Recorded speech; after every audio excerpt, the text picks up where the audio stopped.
Yeah. Right, ladies and gentlemen, welcome back to another Southend Dog Training podcast. This week's guest is slightly different. This week's guest is actually a client of ours who wanted to come onto the podcast and speak about how we changed their lives with their dogs, obviously. So, without further ado, I'm going to introduce you to Penny. Hello. Hello, Penny. Hi. So, Penny, this is your first podcast, yes? It is. I've never done anything like this before. How are you feeling? Excited, nervous. Yeah. Do you see podcasts in your future and your horizon doing more of these? Probably not. No. Sorry, but No, it's absolutely fine. So, Penny, you've travelled 170 miles to be Yes. on this podcast. yes, absolutely. But this isn't the first time you've travelled 170 miles to Southend. How many times have you travelled 170 miles to Southend to see us? We've been here twice now. Twice. Once to see yourself, once to see Aaron. Devoured your videos, and yeah, I would travel again and again. Thank you. So let's start from the beginning. What made you decide to get the dogs that you got? What dogs do you have? Okay, we've got 3 golden doodles, which, for anyone that doesn't know, is a golden retriever and a poodle cross. We've got Barney, who's 6, Walter, who's 4, and Arthur, who's 2. What made us decide to get them? We had a cockapoo years ago, lost him, loved him, and we saw a golden doodle in America when we were on holiday. Thought they looked cute, and that's the story, really. Do they have a lot of doodles in America in comparison to the UK? We saw a lot, but I honestly don't know. Don't know. Yeah, but they just came across as a really nice, family-friendly dog. Is there? I mean, obviously, you've gone from a cockapoo to golden doodles. You're still very much in the doodle range. Doodle range. Is there a particular reason for doodles?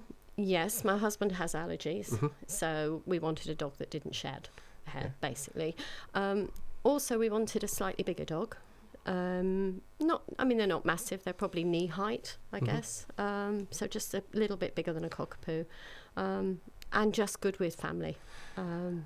See, a lot of people might not realise this about me, but I actually have a massive soft spot for doodles. And All right, okay. the reason being is the very first dog I ever trained was a 7-month-old Labradoodle named Alfie. Oh, really? Yeah, and it was that dog that effectively led me to then go on to train start. more dogs. Yeah. From Alfie came a lady with a group of beagles, and then it just went from there. Sort of snowballed. But yeah, first dog I ever trained was a Labradoodle. Happy-go-lucky Labradoodle, but pulling on a lead, jumping up, everything like that, which we're writing about in our new book at the minute. Yeah. But yeah, so they do hold a soft spot in my heart, the doodles. Yeah. So I am a big fan of them. Yeah, they're lovely. They're lovely. They're great dogs. So what challenges were you having with the dogs? What made you reach out to get a dog trainer in the first place?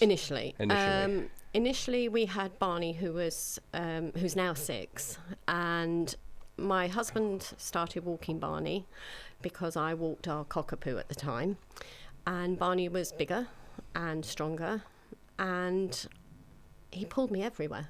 Basically, he took me for a walk, and the finale was he pulled me into the road one day, and hurt my pride, among other things. But, I'm glad that's all that was hurt. Yeah. And my shoulder was killing me, my back was starting to ache, and I thought, this is ridiculous. I can't have a dog that I can't walk. And that's exactly what was happening, because he was walking one dog, I was walking the other. And, you can't operate like that, because if one of you's not well, that's it. So I sort of started to do research on YouTube, everywhere, really. Came across you by accident, to be honest, just found you. And I liked what you said. It just made sense.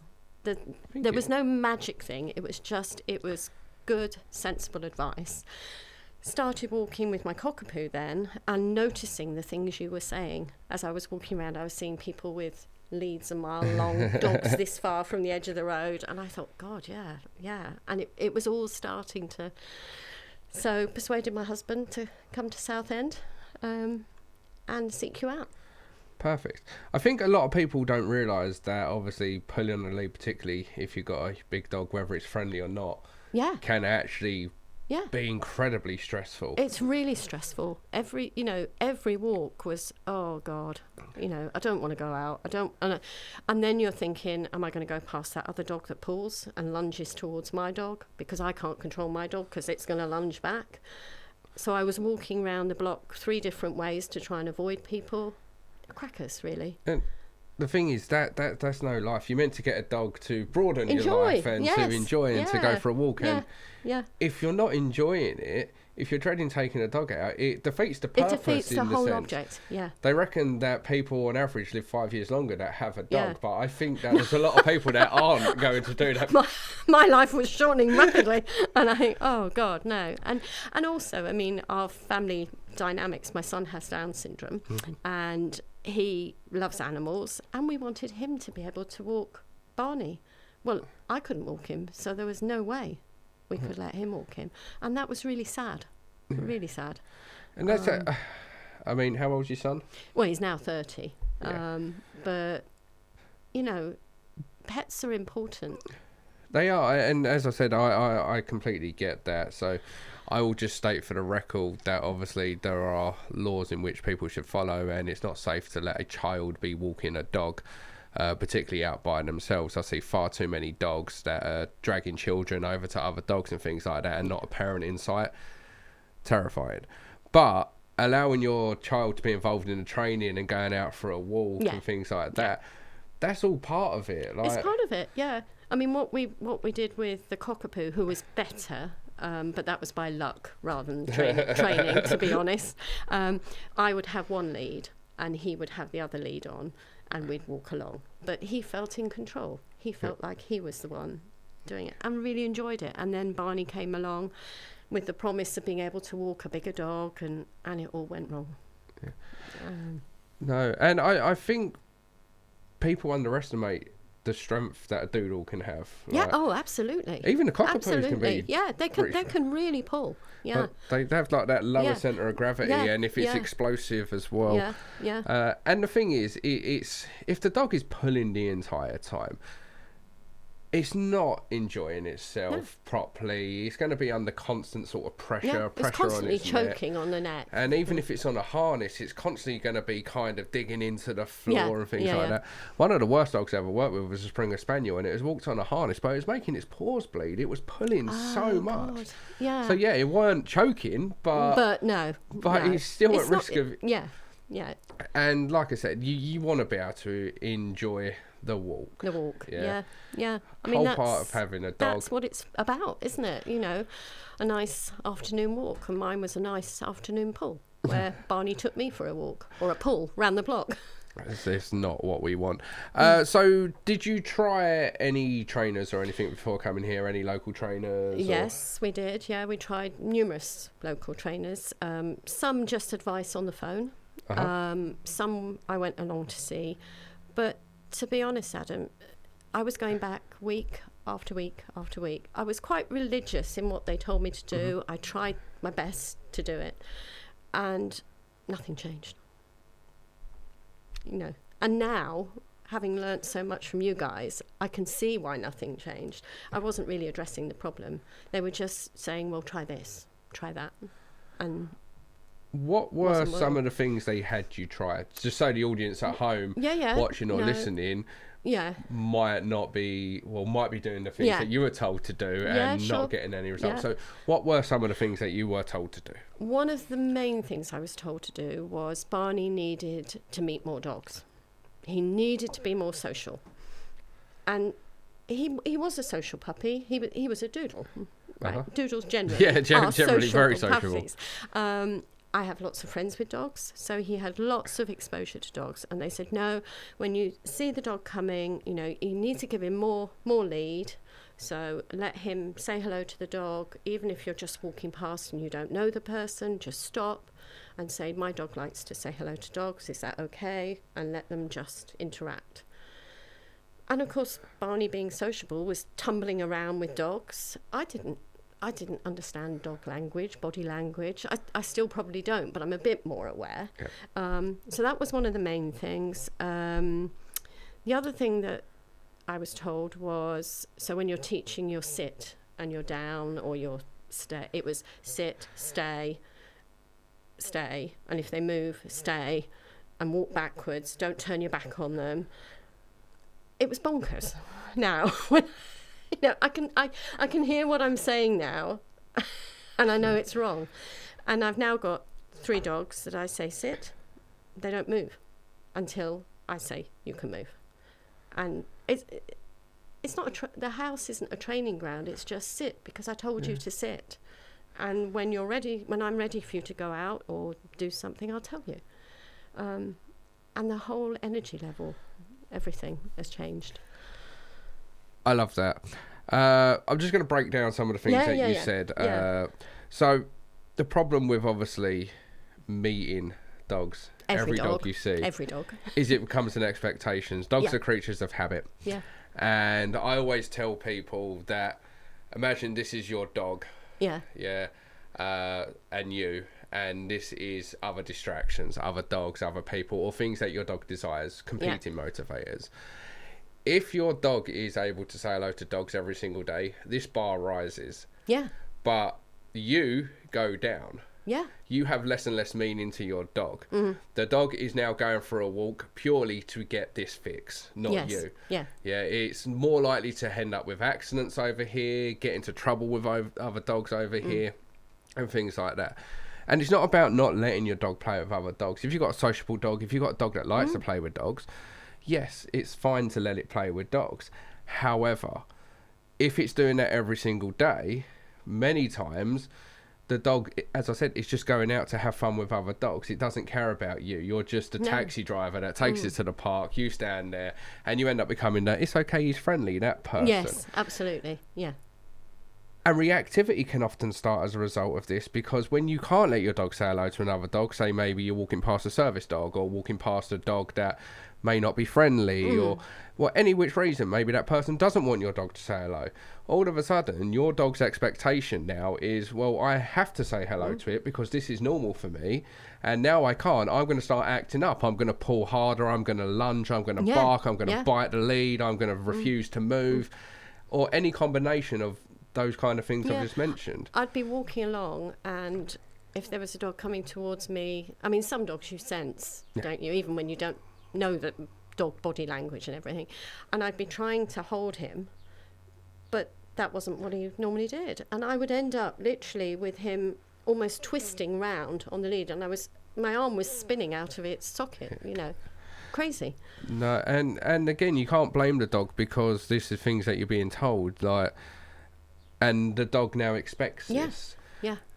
So, to the audience listening, it's not about your dog not being able to say hello to a dog, but when we're talking socializing, when we're talking, we want the dog to learn to be calmer around other dogs and ignore other dogs and pay more attention to the handler, we have to actually reduce how much they play with strange dogs. Yes. Yeah. Having a walk, taking your dog out for a walk, should be about you and the dog having fun, going different places, going on an adventure. Let your dog play with dogs once or twice a week, but then the other 5 days, for example, you have some fun with your dog. Yeah. By doing this, it's not an expectation. People are often shocked when they come to the training centre how our dogs pay no attention to their dog, even when it's barking at them. Yeah, they're just oblivious to that's because most of the dogs they come in contact with, they're taught to ignore, and they're rewarded in the beginning heavily for these decisions. Yeah. And when we're out with them in the real world, we're out with them to have fun, play with them and things like that. Yeah. It's slightly easier for me because I tend to avoid people. Simply because a lot of people with dogs will tend to recognise me, or as soon as they know you're a dog trainer, they're like, oh, can I just ask you this? Yeah. And I spend all day giving advice to people, which I love. Yeah. But when I'm out, it's mine and my dog's time. And that's always been the case. Yeah. It's me, it's my dogs, and going out for things like that. So... it's not about not letting your dog play with other dogs. It's about not making it an expectation, because that expectation will become problematic. The other thing about sit, stay, that's not going to help with your lead walking at all. The lead pulling, getting your dog to sit is just that, you're getting your dog to sit. But many times when we say stay, stay, stay, How many other commands do you repeat to your dog like that? You don't. Well, some people do, but it's obviously when the dog's not listening, like sit, no, sit down, I've told you, and the dog doesn't listen, right? Yeah. So, but really, it's sit, it's down, it's come, it's heel. It's not come. Yeah, you repeat yourself over and over again. The dog learns to drown you out. As you say, you ask your dog to sit, they wait there. The stay is implied. Less is more. And it's actually, I found it to be almost a safety thing as well, because when you're out walking, I know if I had younger children, the fact now that I can say, if I get to the curb and I say sit, I can step off the curb now and the dog still won't move. Now, if you've got young kids and you're pushing a buggy and you want to grab one of them, as long as you can say the word sit, they're safe. So you know, you're not trying to pull a dog back that's lunging off the pavement. You've got children in one hand. Well, it works. Sit means sit. Yeah. Yeah, it is something, obviously, following us, you learn very quickly. Yeah.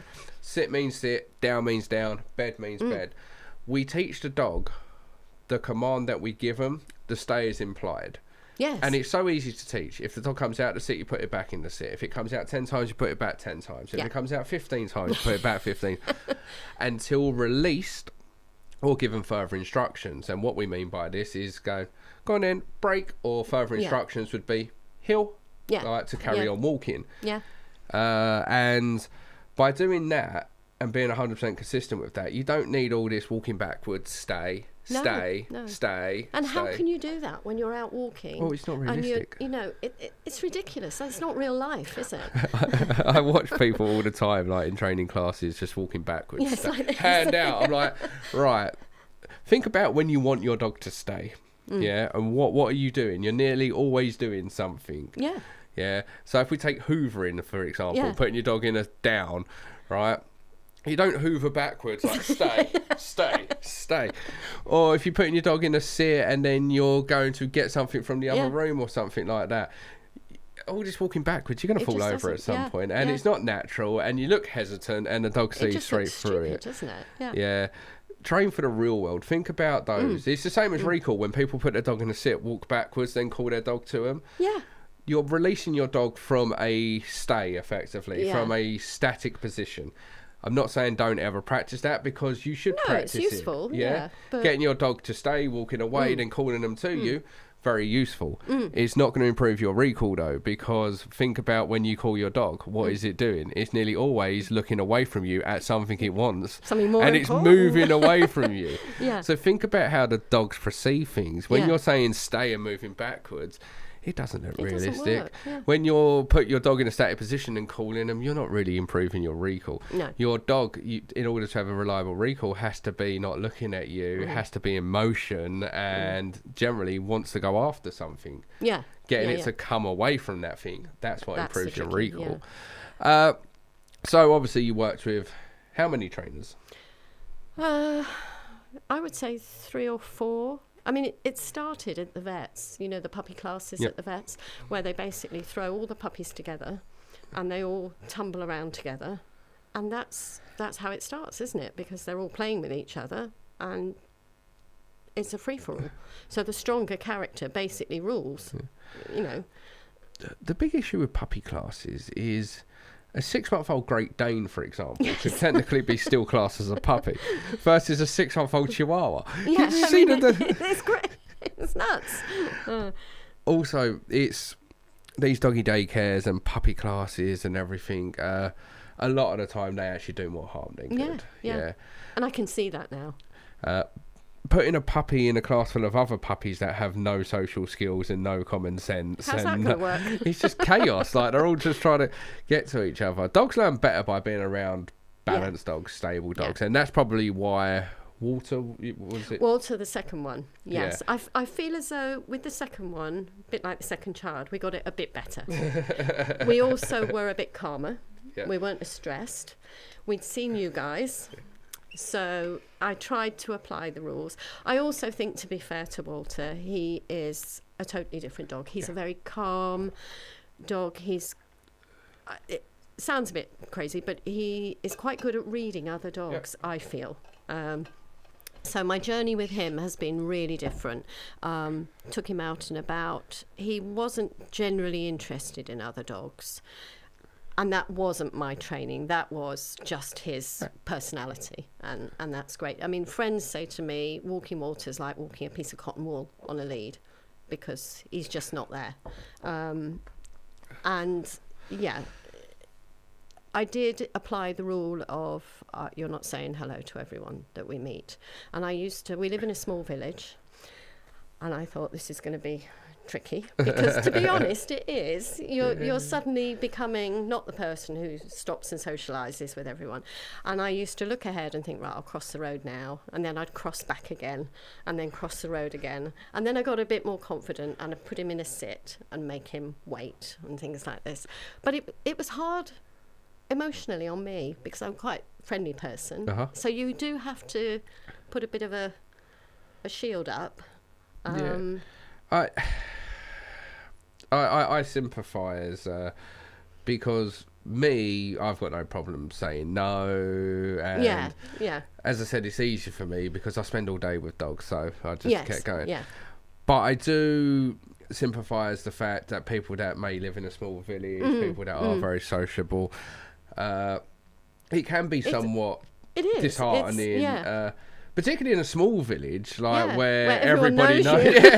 Oh, here comes Penny with her crazy dogs again. I can only imagine. But anybody from any walk of life that they're having to be in a position where you have to cross that road. Just that feeling of guilt, shame, embarrassment. Everything. It's just not, like I said, having a dog is meant to broaden your horizons. So we'll talk about getting a second dog in a bit and why. I've got some theories as to why your second dog is. In fact, no, let's go into it now, all right? It's all right. This could be a podcast that goes here, there, and everywhere. everywhere. We'll get back to it goes point. Around. It's our podcast if you don't like it at home, right? Two main reasons why Walter was better. Yeah. And I don't mean better as in a better dog, because it's just a different personality type. Number one is that it's a different personality type. When I started training dogs, it was a staffy that got me into dog training. She was the face of the company. She's on the front cover of my first book. She's the reason that Southend Dog Training exists today.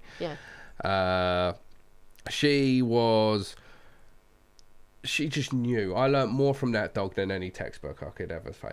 I remember one time working with a dog. I was what we call a fresh-faced dog trainer. Right. Maybe a little bit too cocky and confident at the time. I was working with this American bulldog that didn't like other dogs. And I've got Sammy. She was the first point of call to assess the dog, how it behaves, etc., etc. A stooge dog, if you will. I bring Sammy out. The bulldog is, at the time, looking back, I can see the signs. But when I first looked, completely chilled to me. Wasn't staring at Sammy, didn't have its hackles up, didn't have its tail up. Just looked pretty calm to me at the time. Okay. Yeah. Silent assassins are the worst, and learning to read them. So I'm like, right, we're going to let them say hello. Come on, Sammy. And she was a very sociable dog. She would always go and say hello to a dog once I gave her permission. Yeah. She slams on her brakes. What are you fucking doing, dog? As soon as she got a little bit too close, the dog fucking went for her. Didn't get her because of my reactions. But she knew. Yeah. She could sense it. It's that energy. Yes. And that's obviously the thing that we try to teach the clients and things like that. Your energy, how important that is. Yes. Going from being scared and anxious and embarrassed to confident and happy and communicating clearly. That was the things that when I was a fresh-faced trainer, you didn't really pick up on at first. It was all, I can just see it. I can't feel it. She knew. So, but she was instinctual. Daisy, my Rottweiler, who come along second, she was a great dog. Great family dog. Couldn't have asked for a better dog with her children. Like the epitome of what a Rottweiler should be. But she didn't, she's what I call wouldn't suffer fools. Right. So she wouldn't start a fight, but if you wasn't on top of her, she would quite happily engage. Well, you want to row with me? Yeah. Let's go. Let's go, Roxy, my terrier mix, who's still going strong. She's from the original pack. She's 14 now. She's a terrier mix. She will tell her dog off, but she doesn't have the presence to do it. No. So she's a dog I would have had to step in way quicker than, say, Sammy. Sammy could tell a dog off and they'd get the memo. Yeah. Daisy could tell a dog off and they'd definitely get the memo. Roxy can tell a dog off and they don't always get the memo. Yeah. So they'd have to step in. And that's just different personality types. Yeah. That's regardless of the training. So you can have one dog that completely loses its mind around other dogs, and it could be you've done nothing wrong. Yeah. There are a lot of people out there that have reactive dogs, and a lot of the time it's not anything they've actually done. Yeah, genetics do play a part, that individual personality. Yeah. The second reason why I think you had more success with Walter is because you was a more confident owner now. You had already gone through the hardships and stresses of having the first dog, so you know not to make the same mistakes again. Yeah. You even said, I'm not going to let it say hello to every dog that it sees, whereas you was told with Barney to let it say hello to her. So every dog makes you a more experienced, better person, effectively. I also used to walk around the block after seeing you with Barney, when I had Walter, and I would say to myself, head up, shoulders back, which is what you told me. Two most used phrases. Head up, shoulders up, relax. And relax your arm, Yeah. relax your arm, relax your arm. And subconsciously, I was doing that. And it does make you feel better. Thank you. I like that. Yeah. So you travelled 170 miles to get to Southend Dog Training. Yeah. That's quite a commitment, I ain't going to lie. Yeah. What was going through your head? On the way down, mixture of things. I persuaded my husband to come. What did your husband say? Spend the money and travel 170 miles. What did your husband say when you told him? He was up for it because it was getting worse. And he was the only one that could walk the dog. And he didn't want to walk it all the time. If I was being really honest, So I said, well, if we don't do something about this, I can't walk it. So, your choice. Yeah. So coming down in the car, I think it was a mixture of thinking, if this doesn't work, I really don't know what we're going to do. Just fingers crossed and everything. And then if you remember, Barney jumped out the car and walked beautifully with my husband. Yep. And I thought, very great. 170 miles. But then when I walked him, he started pulling. Yeah. So... And again, that's very normal. Obviously, typically, on average, a man is going to be slightly more confident than a woman because of a strength firmer thing. As well. Yeah. Voice. If you feel like you can physically hold the dog, already you're at an advantage. You're at an advantage, yes. I was like this. I get where your husband was coming from. Yeah. Because I'm very much the same. I don't want to walk my dogs on the weekend. No. Like, my wife will often take them out on the weekends. Yeah. And that is largely to do with the fact that I take them to work with me every day. Yes, you're with them 24/7. So it's nice to have a break from doing it. Yeah. Don't get me wrong. If she can't do it for some reason, we will. Or sometimes we take them out together and things like family, that. But... yeah, when the burden falls on just one of you all the time, it can start to create a little bit of a resentment, a little bit of frustration on both parties. Yeah, absolutely. Yeah. So that was the main driver, really. So how did you feel on the way down here? Was you nervous? Was you excited? Excited because I hoped that Barney would end up like the dogs on your video. Nervous because I thought, oh God, knowing my luck, he probably won't. All sorts of things going through my head, really. And feeling very embarrassed that I couldn't walk a golden doodle who was knee height. And I'm of an age where I should be able to. You feel inadequate. It's horrible. You just feel that you can't do anything, really. And not for lack of trying. I'd spoken to people.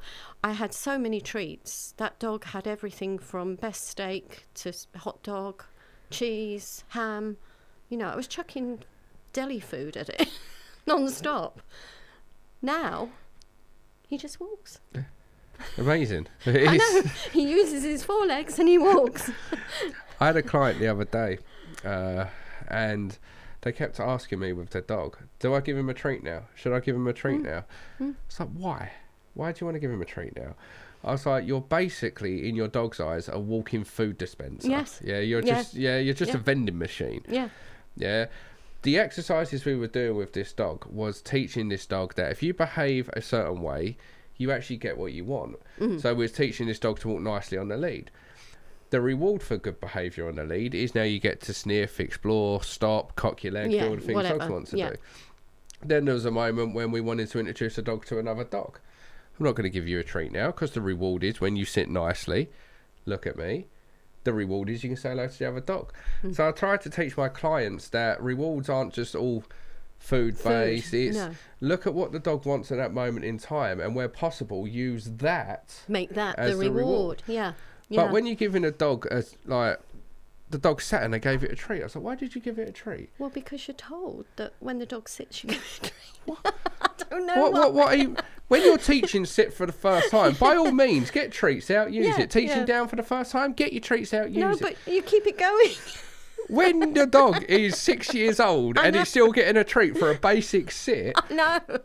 Of course it's going to start ignoring dogs for food. It can sit next to you and get a treat. Well, Walter got to the point where if it was cheese, he'd go, oh no, not good enough. Brings me to the second point. I see so many people falling into this freaking high value reward trap. But you're told to get a higher value. Yeah. You know, if cheese doesn't work, go to best steak or whatever. And some people, they might get away with that, but for a lot of dogs, the reason they go off food, one is because they get treats for everything, so they're simply just not hungry. You can overfeed a dog. Can overfeed. The other reason, they know as soon as they finish their walk, they're getting a freaking dinner or they're getting their breakfast. Yes. Some dogs even have 3 or 4 meals a day, right? So they can take or leave these treats. The other thing is we make them fussy, because you'll offer a bit of cheese and the dog will take it, and then the next time you offer a cheese, maybe the dog's too over aroused, so won't take the cheese, and you panic and you go, right, well, the dog needs steak now. So you give it steak, so the dog goes, oh, that's nice. Then the dog doesn't eat the steak, or you offer the cheese again. The dog's like, no, leave that cheese behind, where's the steak? Right, and then when the steak stops working, you use hot dogs, or you use liver, or you use this, or you use that, and eventually you're conditioning the dog to ignore what you're offering in hopes it might get something better. Yeah. And so you're constantly trying to one-up your treats until you can't. Yeah, as opposed to, I'm not saying don't use treats. I'm a huge proponent, huge advocate for treats. Yeah. Use them where they are necessary. I used them as a puppy with the third one. I used that, and then I stopped. Well, and I didn't just stop. I sort of, every now and again, get the odd one. And even now, every now and again, I'll throw one down, but not, it's like recall. When we'd been doing all the walking and the sitting, I was told, right, well, you need an even higher value for recall. And I thought, if I go home and say I've got to have something better than steak... There is nothing better than steak. Where am I going? I just don't know. No. Quick tip for the audience watching at home. I should probably have said that next on the microphone in case anybody wonders where I disappeared to. Quick tip for the audience at home. If you want your dog to work for food, and you want lots of food drive, use that dog's daily food allowance. Stop using these freaking high value treats. Stop freaking changing your mind every 5 minutes. Take your dog's daily food. Stop putting it in a treat bowl. Stick that in a treat pouch. Forget your set meal times. Every time the dog does something you like or something you ask, you're always in a position to reinforce them. By hand feeding your dog, you're forced to interact with them more. You're forced to work with them more. By doing this, your relationship's improving, their obediences are improving. Well, you're valuable to them, aren't you? You're not overfeeding the dog, so you're not going to end up with a fat dog. You're not changing the food constantly, so you're not going to end up with a fussy dog. You're giving a dog their nutritionally beneficial diet, so they're getting exactly what they should get. Game changer. But once your dog knows sit, stop giving it a treat for sit every single time it asks it to sit. If your dog knows how to lay down, stop giving it a treat every time you ask it to down. The reality is start becoming more sporadic with your rewards. More intermittent with your rewards. don't get me wrong, if you ask the dog to sit and there's 15 dogs around there and your dog has some form of reactivity issues, then you might want to consider giving your dog a treat for that. Absolutely, absolutely. But when we're giving the dogs treats for menial behaviours that they learnt years ago that they do just like that, that's when people struggle. Yeah. Or people fall into the other trap of where they always give a dog a treat for these behaviours and never come away from it. When they do ask the dog to do the behaviour, it doesn't do it because it's expecting a treat. Yes. So then you get your treats out and now you've just bribed the dog. Yeah. And the other thing I found with the first one, Barney, was I would give the treat. So I would say sit and he would sit. I would give the treat and he was like, right, I've had the cheese, now I'm off. Yeah. And that was it. Yeah, it's literally that. So Penny, you travelled 170 miles to come to Southend Dog Training. One of the most common things that I see in my DMs on Instagram or TikTok or whatever is, hi, I wish I lived closer. Yes. Well, I do. I do wish I did. The amount of people that say, I'd love to work with you, but I can't because you're so far away. Yeah. What would you say to those people? Get in the car, get on the train, get on a bus, come. Yeah. Absolutely. Don't waste your hours and hours and hours of your life going back to the same trainer week after week, month after month, whatever the time frame is. I'm not going to say that you come once and everything's fixed, but I just wanted more and more. I wanted, when I began to understand what you were saying, I was interested. I wanted to learn more. So we've come back for more. But actually, I could have walked away after the first time and had a perfectly good dog. I love it. This is what I tell people is I can't guarantee that after one session you're cured. Of course you're not. I can guarantee after one session you will have a dramatically different dog. Absolutely. I got in the car and my brother lives locally in Southend, so we stayed with him when we drove our 170 miles. And we both got in the car and my husband looked at me and he said, you were right. You were so right. And that's big coming from him because he didn't actually want to come in the first place. And I sat there and I thought, I can do this. I can do it. I'm in control. He's my dog. I'm not his human. It was, Did you find that the training was more about training you or training the dog? Me. Yeah. Absolutely. Yeah. Yeah. This is what I tell people. People will ask me all the time. They go, "Oh, what's the hardest breed to train?" I'm like, humans. Humans, yes. Like, what do you mean humans? I'm like, dogs are easy. Easy, yeah. Dogs are easy. No, it's your confidence. You gave me the confidence to walk out the door, go back home, and walk around the village with my dog. And that's what you gave me, and I couldn't do it the day before. And I'd lost, I suppose, my pride had been hurt. I was sat on the floor in the road, trying to brush myself off quickly so no one saw, trying to hang on to the dog that I couldn't hold on to. And now I could just stride around the village. And if someone came up to me and said, can my dog say hello? I said, no.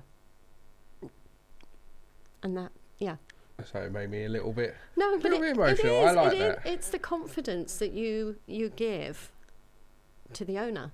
I think is certainly 90% of it. Thank you. Honestly, thank you. What were your main goals that you wanted to achieve? What did you hope to achieve for yourself, your partner, your son? What did you want to achieve? With Barney, the first one we came with was literally just to be able to walk around the block. I mean, I know it sounds sad, really, but that's what I wanted to achieve. I wanted Sam, my son, to be able to walk him with my guidance. Obviously, we always have 2 leads on.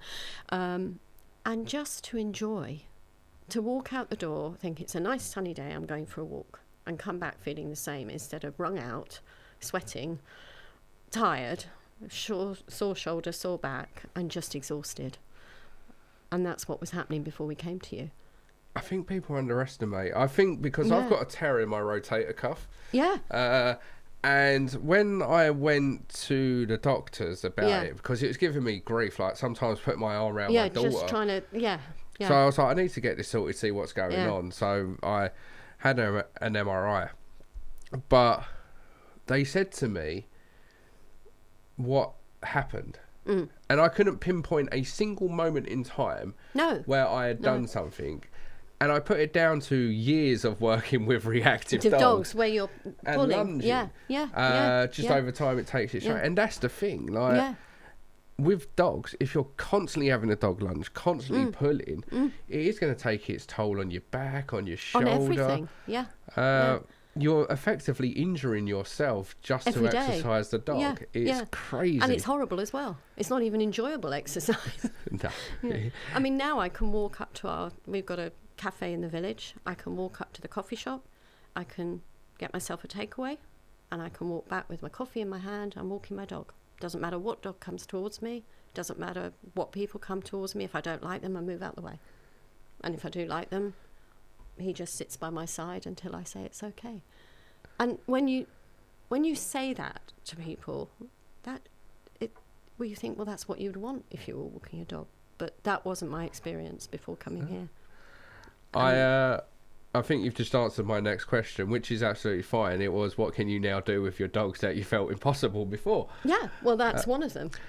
And this is what I tell people, right? Because people will contact us and they'll go, oh, my dog's way worse than that. I'm like, I guarantee it's not.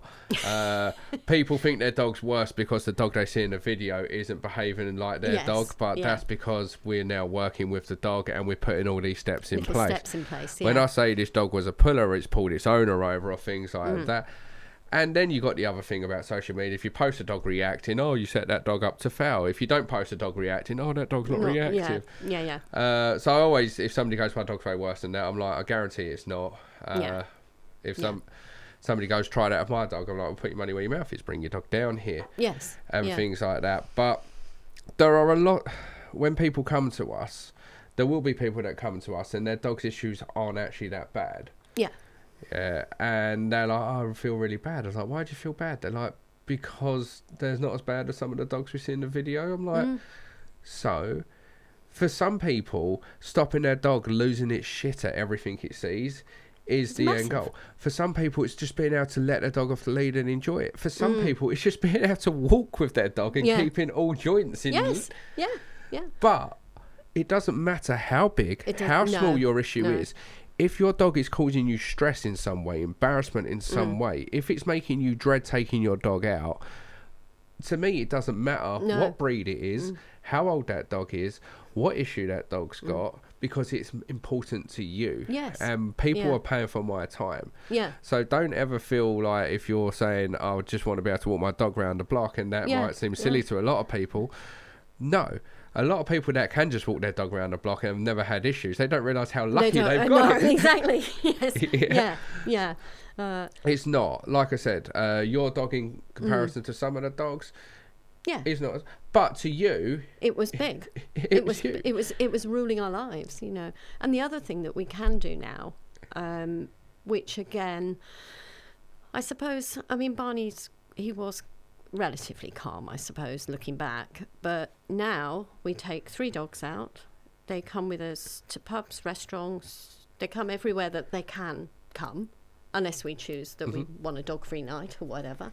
They lie down and that's it until we decide we're going to leave the restaurant or leave the pub. Other dogs, well, you know what it's like in a pub. Some pubs are small. They come squashing past the dogs, usually dart at them, and they just completely ignore them.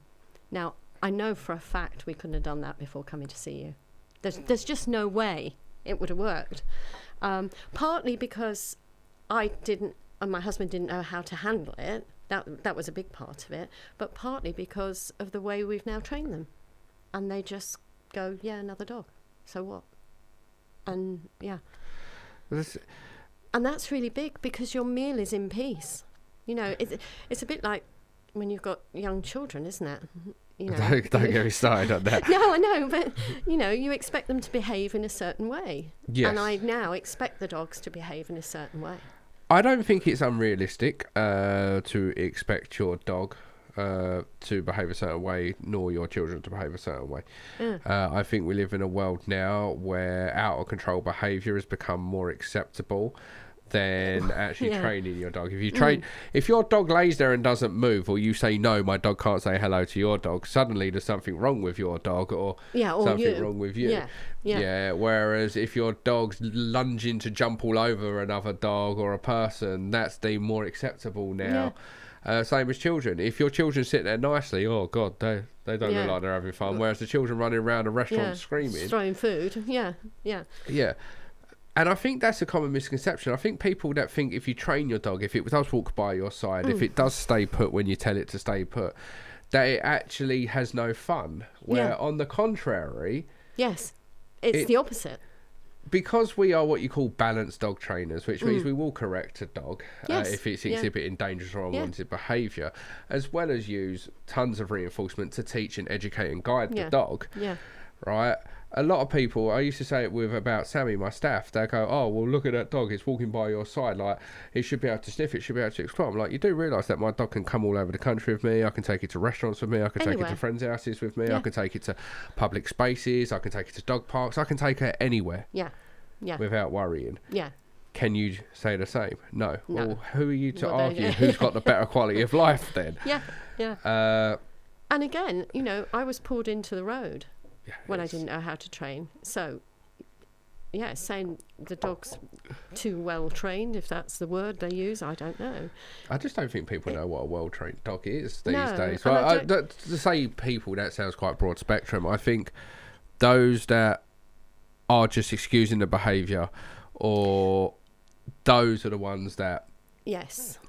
Versus having a well-trained dog. Having a well-trained dog is... It's a pleasure. It is. So, before the training, what kind of reactions did you get from people? When we were in those situations, in pubs and that, pubs, out on a walk?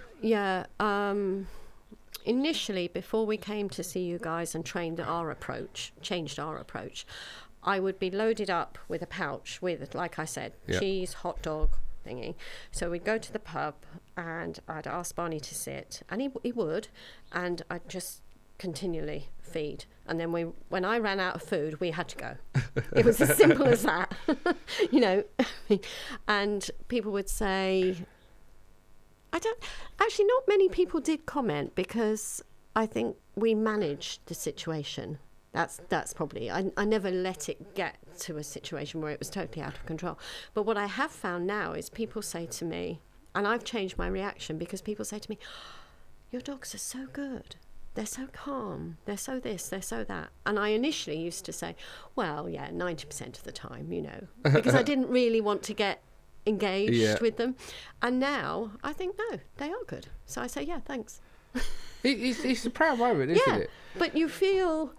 Because usually the person that says it's dog is flying around on the end of the lead. You feel like you can't sort of be smug and go, yes, you know. You can inside, though. It's okay. Yeah.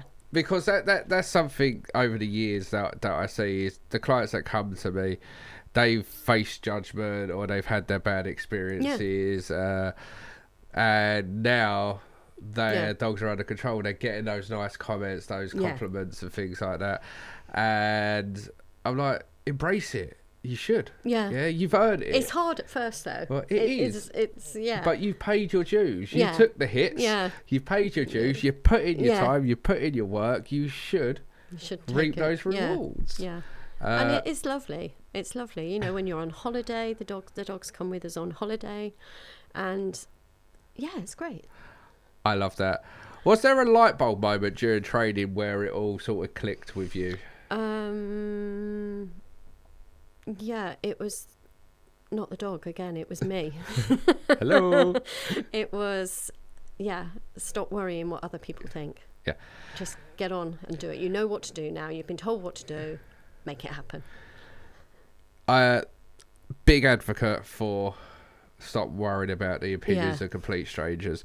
Far too many people live their life worried about the opinions of complete strangers, so much so that they will change their appearance, they will change their lifestyle, they will change what they do with their dog, they will put their dog in a stressful situation because people are more inclined to say yes to somebody than no. Can I say hello to your dog?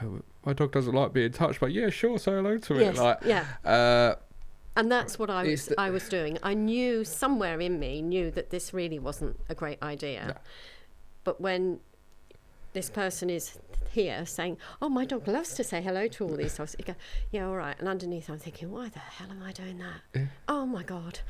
When you say it out loud, and this is kind of the yeah. things I tell you guys It's and tell madness. my clients, you love your dog. You want what's best for your dog. You'll do anything for your dog. You feed it, you walk it. When it's sick, you take it to the vets. They're our family. Yeah. Yet when we go outside, if you have a dog that needs to ignore people for whatever which reason, Yeah. whether it's because it needs to learn to calm down before it says hello so it doesn't jump all over them, hump them, mouth them, whether it just needs that space, doesn't want somebody touching it because it's nervous or reactive. When people say yes where they should be saying no because they're worried about the opinion of that stranger, you're effectively putting that person above your dog, which is your and above yourself. Yeah, really. it's crazy. Yeah. You will never grow whilst you're worried about the opinions of strangers. No, that's true. It's so you true. have to do what's best for you, what's best for your dog. So I love that is what went off in your head. That's fantastic. Did you find it difficult learning the stuff we taught you at the training centre and putting it into practice in the real world? No, because it was very sensible, simple advice. It was, it was logical, totally logical. The hardest bit was in my head. So you mean there wasn't walking back and forth in a circle, high value treats constantly for your dog? No. No, it was just, it was when you said it and we were travelling back in the car, I said, why on earth did we go to the front door, open it and let the dogs pull us out the door? Why did we do that? What possessed us to think that was a good idea? I never let my children go, "Mum, out you come," and pull me out the front door. Little things like that. And you just think, why did I do that? Dog training is simple. It is. It's just thinking it through and in a logical way. It's when you look at it from the dog's perspective, it's simple. If you look at it from a human perspective, they complicate it. It becomes difficult. You overthink it. You over-rationalise it. Think about the dog because these are simple. What does the dog want at that moment in time? Yeah. And what do you want from the dog at that moment in time? Think of those two things and you'll go far. What I mean by this is front door. We'll use your example as if your dog is trying to pull you through the front door, is that behaviour what you want? No. What does the dog want? It wants to walk. Okay, so make the dog sit, wait calmly, then give the dog what it wants. Yes. The walk. Win-win. Yeah. The dog, of course, wants to sniff, explore, cock its legs, stop, all of that. Okay, have the dog walk nicely by your side. Stop giving it treats constantly and then get more high-value treats. Give it what it wants as a result of listening to you. Yeah, it's... Think about what you want from the dog and what does that dog want at that moment in time, and where possible, teach the dog... Well, where always possible, teach the dog what you want. Yeah. But then where possible, give the dog what it wants. And if you can't, then use fuss, use treats, things like that. Yeah, praise and... I mean, I was falling out the front door. I can hear what I'm saying now, but I'd gone from, if it wasn't my shoulder being pulled out of joint, I was twisting my ankle because we've got to step up. So the dog was pulling me out and I was coming out like Mary Poppins behind it. And that's how the walk started. And I thought, well, really, there's no hope, is there? Because if I'm not in control at the front door, how can I, and I can see that now. But at the time, I don't know. We overcomplicate things, I think. Massively. I tell people that dog training is simply complicated because in one aspect, it's so simple. Yeah. But on the other hand, it can be quite complex when you're dealing with deep-rooted trauma and things like that. Yes, and different. There's a lot of sort of change in the dog's emotional response to things. But when you're dealing with the lead pulling, the jumping up, the excessive barking at every noise, these become quite simple to fix when we stop overcomplicating it. But what you said, because it's simple advice, I really like that, because that's what we base our whole mantra on. I don't want to overcomplicate it. I don't want to give you 1,600 different gadgets and gizmos to take with you. No.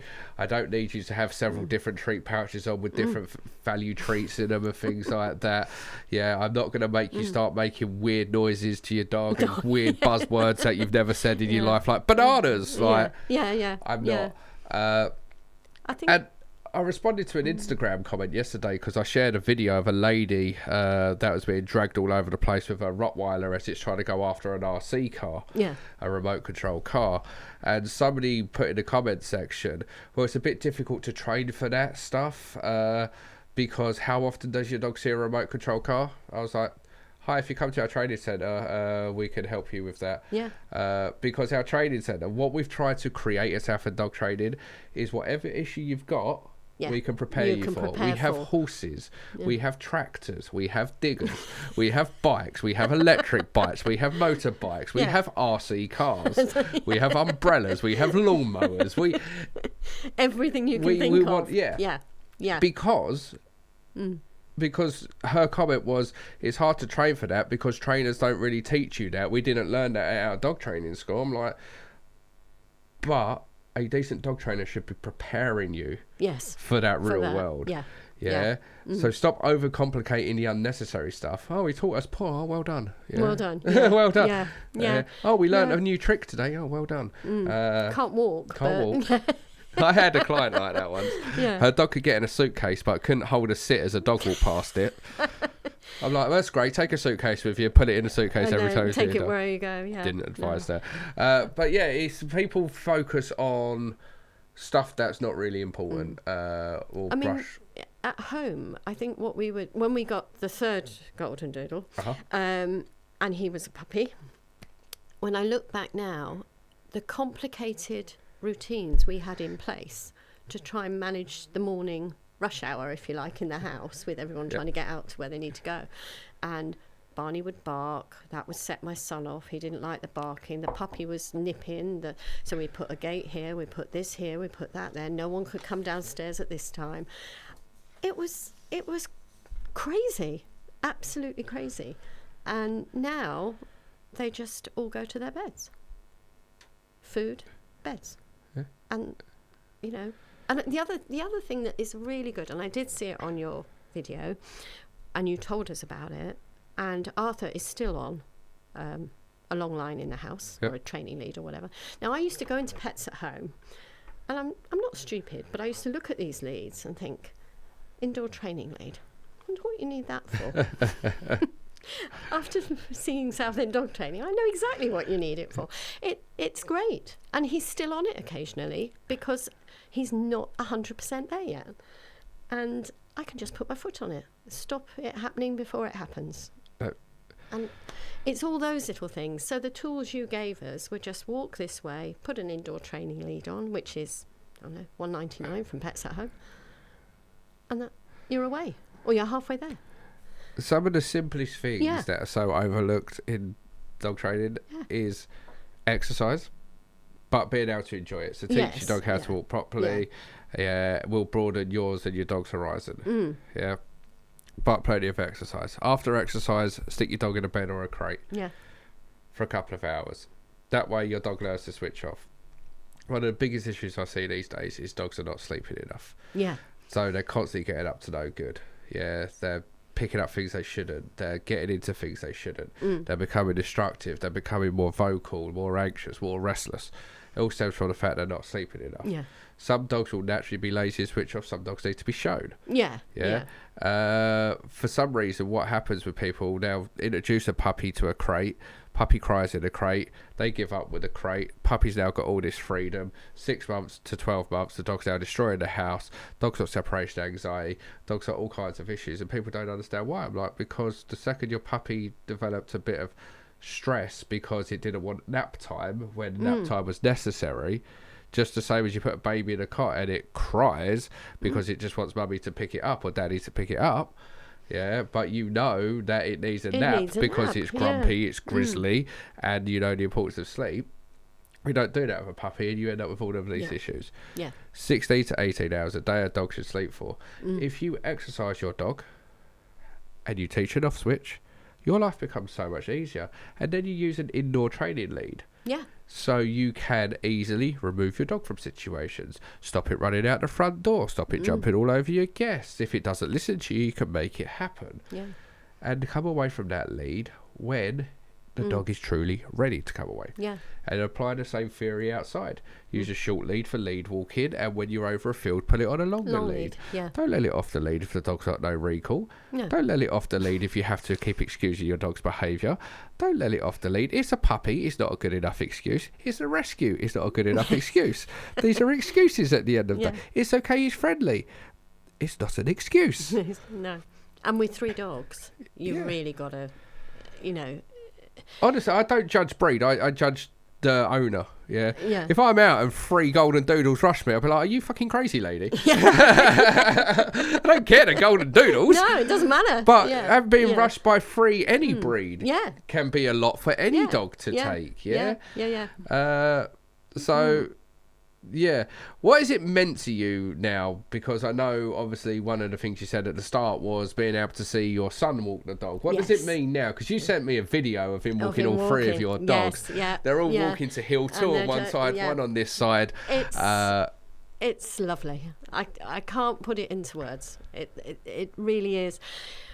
You're proud. You're emotional. And he walks taller. It's really hard to describe, but it's lovely that he can do that. And people in the village, the number of people that come up to us and say, "How did you do this?" It's almost as if you went somewhere and you came back and they look the same, but they're not. We tell people, and it's just wonderful. It's just wonderful. What are your plans for the future? You plan on adding any more dogs? No. Are we done at 3? I'm done at 3. I'll be really honest. 1 was fine. 2 was okay. 3 is harder work. Yeah. 3's a crowd. Yeah. Now Arthur, the youngest, is he's 2 now. So I think we've got through the adolescent stage. Yeah. And it's all kicking in and it's all calming down and I'm going to live with that for a while. 3 is definitely more difficult. We've only got 2 hands as well, haven't you? There's that. It's same as having 3 kids. I've got 3 girls, so audience at home feel sorry for me. It is more difficult. It's a different dynamic. So I remember with Daisy, Sammy and Roxy, Daisy and Sammy were inseparable.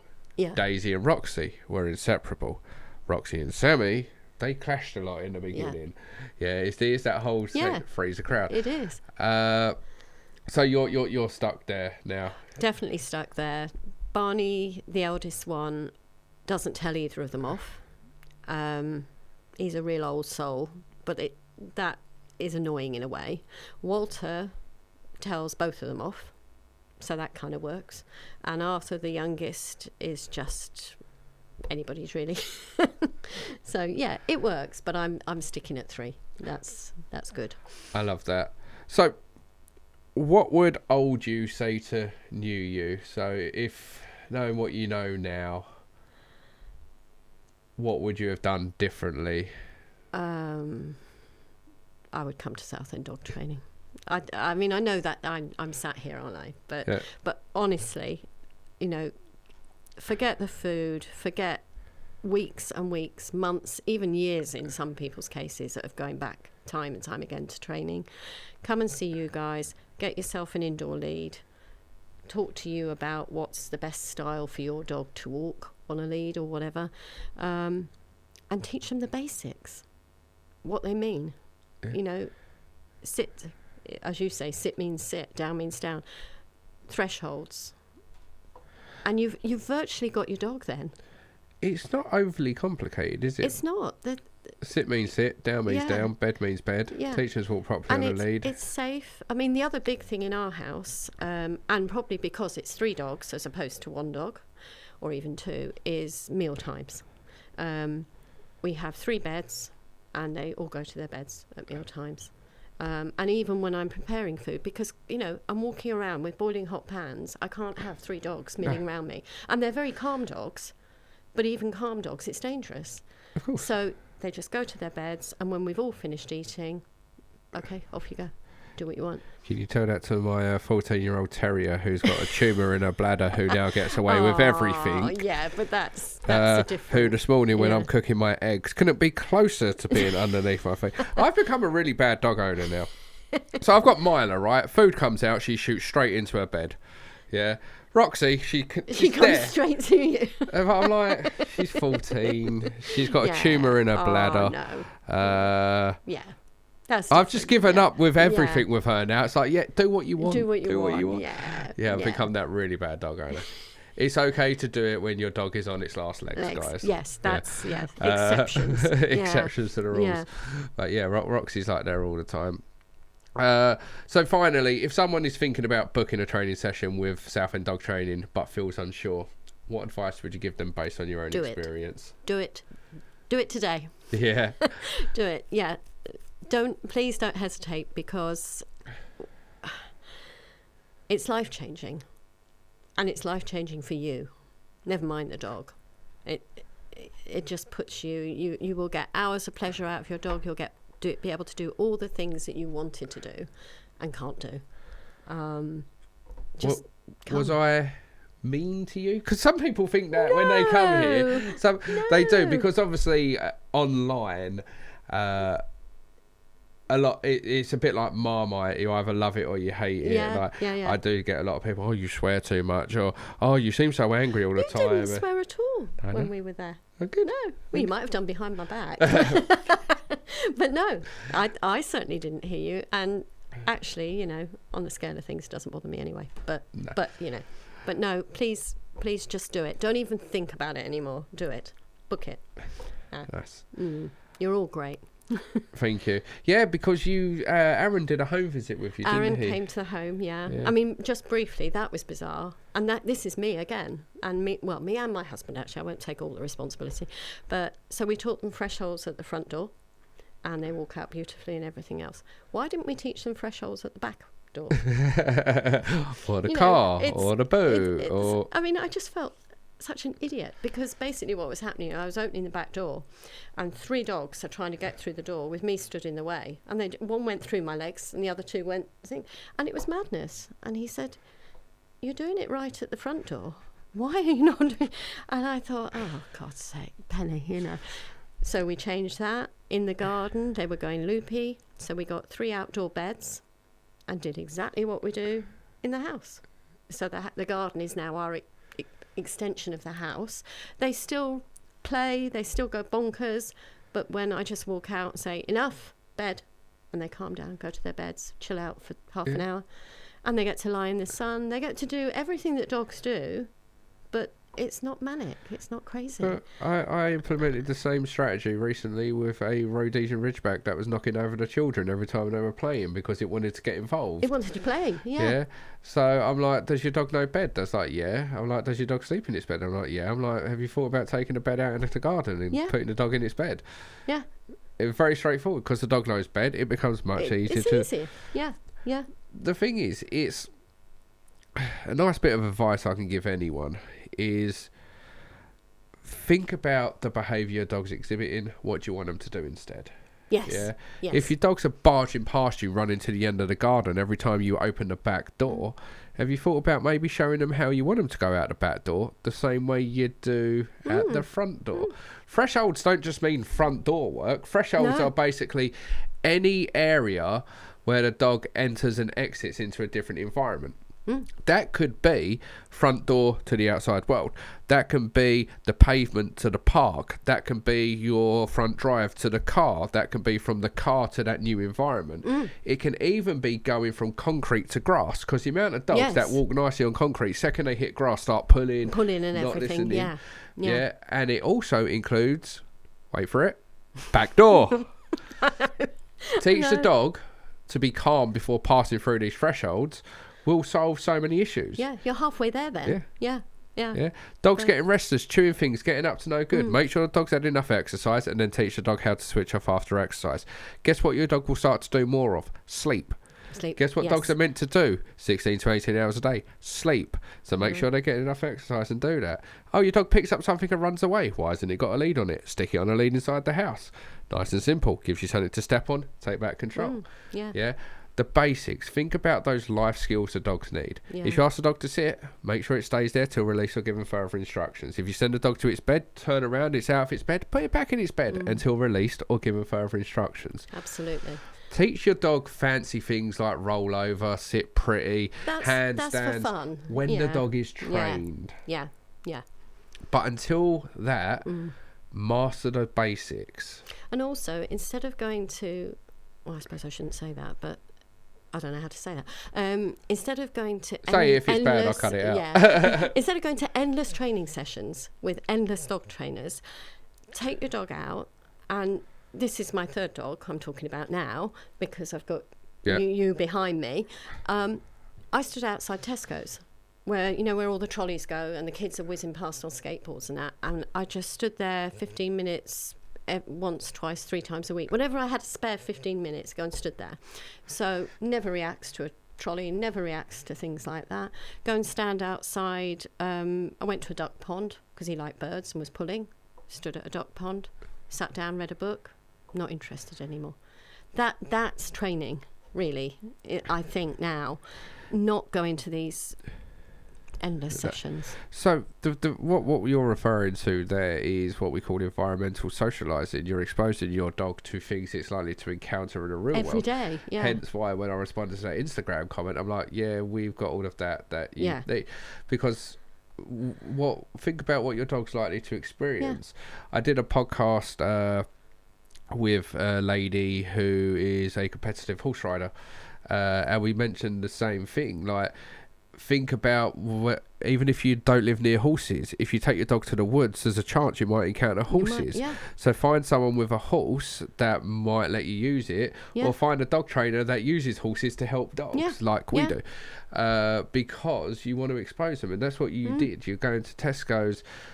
Most people these days, puppies vaccinated, straight to the dog park, off the lead, running around, either being bullied or learning bad behaviour, bad manners, and will eventually get attacked or eventually snap back because too much pressure's been put on it. From day one, it's off the lead, learning to ignore your recall. It's just a puppy. It's okay, he's friendly.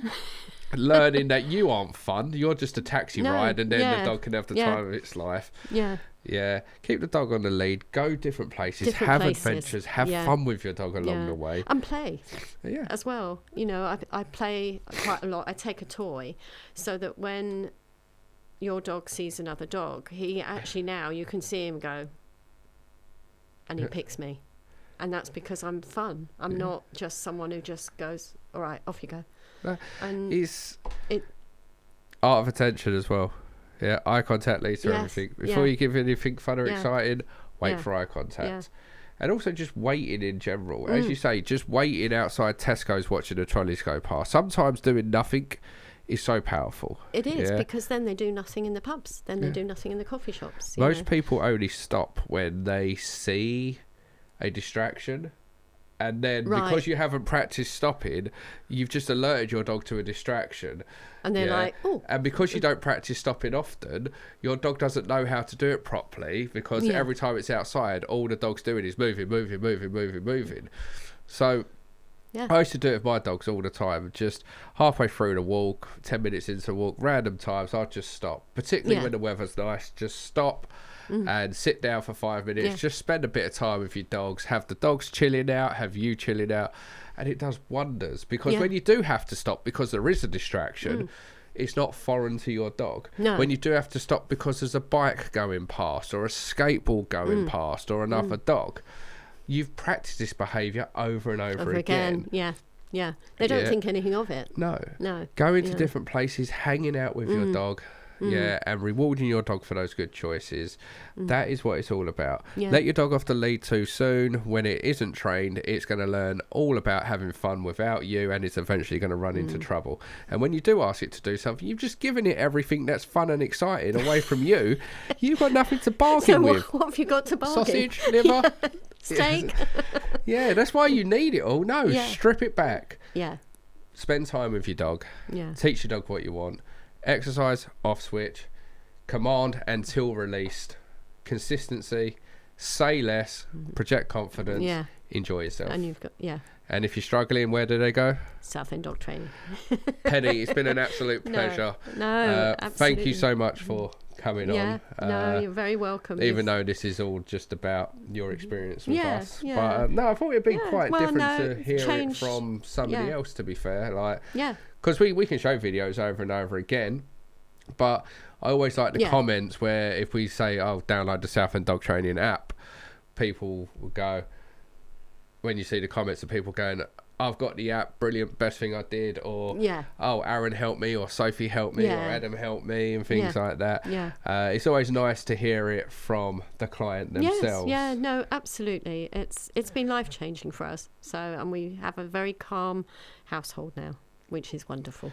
And 3 dogs. That's and no easy 3 feat. dogs. No, it's not. It's no easy feat. But it's all down to you guys. So Thank you. Thank you. Right, guys, hopefully you enjoyed that episode. As always, thank you for tuning in. And don't forget, if you are watching this on YouTube, hit that thumbs up, hit the subscribe button, and share. And I'll see you on the next one.